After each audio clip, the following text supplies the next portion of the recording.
ജനകീയ പ്രക്ഷോഭങ്ങളിൽ പങ്കെടുത്ത 19കാരനായ ഗുസ്തി താരത്തെ പരസ്യമായി തൂക്കിലേറ്റി ഇറാൻ ഭരണകൂടം. ഇറാൻ ദേശീയ ഗുസ്തി ടീം അംഗമായ 19 വയസ്സുകാരൻ സാലിക് മുഹമ്മദി, സയ്യിദ് ദാവൂദി, മെഹ്ദി കാസിമി എന്നിവരെയാണ് ഗോം നഗരത്തിൽ പരസ്യമായി വധിച്ചത്.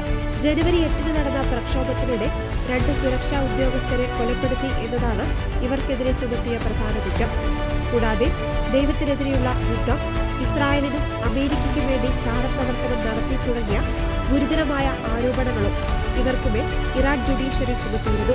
ഈ വധശിക്ഷയ്ക്കെതിരെ അന്താരാഷ്ട്ര മനുഷ്യാവകാശ സംഘടനകൾ ശക്തമായ പ്രതിഷേധവുമായി രംഗത്തെത്തിയിട്ടുണ്ട്.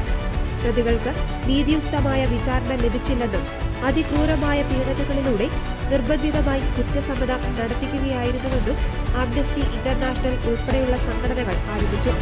19 വയസ്സ് മാത്രം പ്രായമുള്ള സാലിക് അന്താരാഷ്ട്ര തലത്തിൽ ശ്രദ്ധിക്കപ്പെട്ട ഗുസ്തി താരമായിരുന്നു.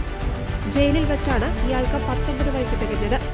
താൻ നിരപരാധിയാണെന്ന് കോടതിയിൽ സാലിക ആവർത്തിച്ച പറഞ്ഞിരുന്നെങ്കിലും അധികൃതർ അത് ചെവിക്കൊണ്ടില്ല.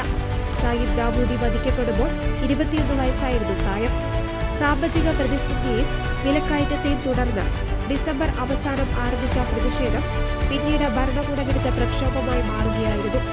ഈ പ്രക്ഷോഭങ്ങളുമായി ബന്ധപ്പെട്ട് ഇറാൻ നടത്തുന്ന ആദ്യത്തെ വധശിക്ഷകളാണിത്. യുദ്ധഭീതി നിലനിൽക്കുന്ന സാഹചര്യത്തിൽ ജനങ്ങൾക്കിടയിൽ ഭീതി പടർത്താനാണ് സർക്കാർ ഇത്തരം വധശിക്ഷകൾ നടപ്പിലാക്കുന്നതെന്ന് മനുഷ്യാവകാശ പ്രവർത്തകർ ആരോപിക്കുന്നു.